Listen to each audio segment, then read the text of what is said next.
Have you ever wondered how to fill out one of those range of movement diagrams?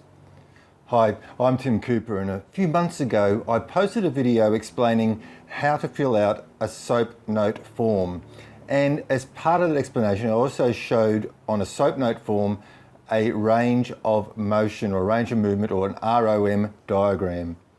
And I had an inquiry by a viewer called Glenn, who just asked me to maybe go into a little bit more detail and just to clarify some of the components of the range of movement diagram. So I thought the easiest way to do that, instead of just putting it out into a text response, is I do a video response for that. So here you go, Glenn.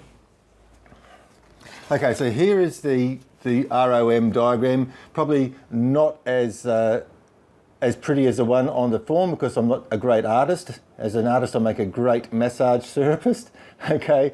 But one of the questions was, what is the anterior and posterior aspect of the diagram? So as you can see, up the top, we've got like a half circle. So the front of that half circle is the anterior, and then at the back, where we just got the lines, that's the other side, that's the posterior side. So if we were standing on a ladder looking down at the client, their nose would be pointing towards the top of the half circle, and the back of the head would be at the posterior side there.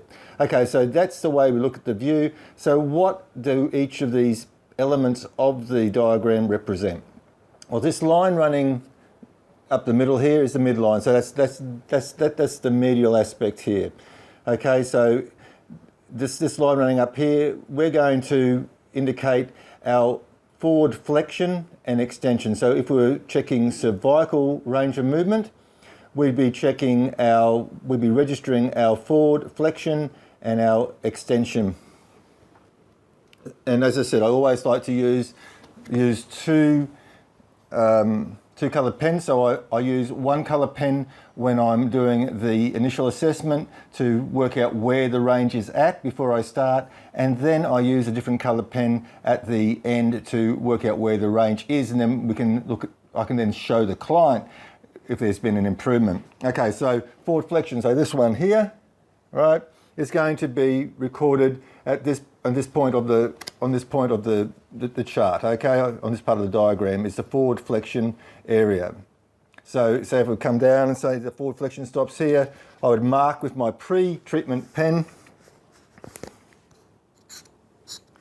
where we got to, okay.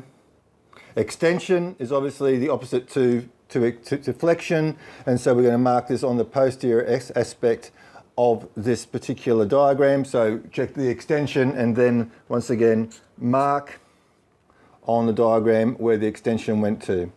Now, these other fellas, so what does the half circle represent? Well, the half circle represents rotation. Okay, so we're going to go, it's going to be representing this sort of rotation here. And so we rotate to our right, rotate to our left, and then we're going to put down where we get to. And then of course, these other little arrows here are going to show some sort of like lateral extension. Okay, so sort of coming off to the side, or in this case, turning the head and sort of seeing if there's any restriction in that sort of extension.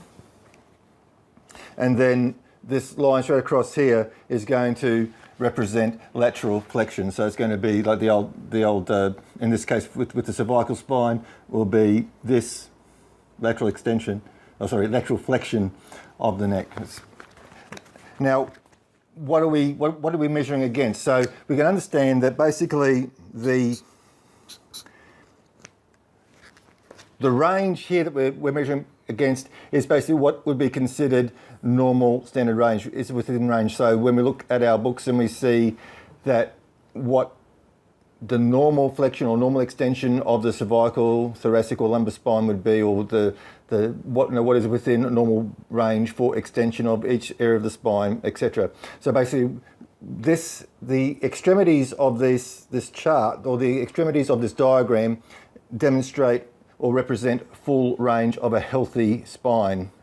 Okay, so if we, if they get right down, if their chin comes right down to their chest, obviously that's full range of flexion because you can't go any further, and that would then be marked at the top of the diagram illustrating full extension. Okay, so that's saying what are we measuring against? What does this diagram represent? Well, as I said, the extremities. Okay, so the outer boundaries of the diagram represent the full range of a healthy spine for whatever particular area of the body we are testing. Obviously, there is more movement in the cervical spine than there is in the thoracic spine. Okay, so when we're testing the thoracic spine, once again, we are marking the chart in relation to what would be considered full range for that area as well. Okay, so I hope that helps. So that's the chart once again. So this is the midline here. So this is this is where we're going to test anything that we're coming straight through. So flexion, extension, and then the half circle represents rotation. This line here represents side flexion or lateral flexion, and then these ones here indicate lateral extension, or for that angle like so.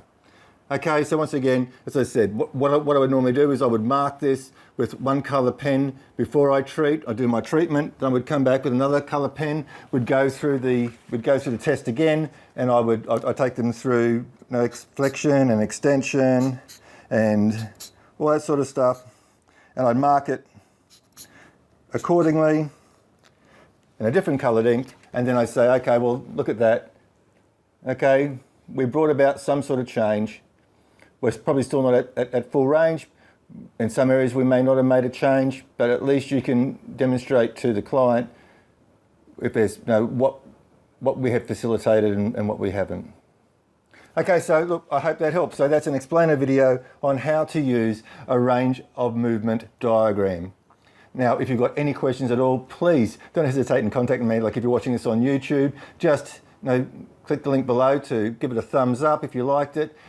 Subscribe, subscribe to this channel, and also hit that little bell icon, because that little bell icon is going to let you know every time I post something new. Okay, please comment below.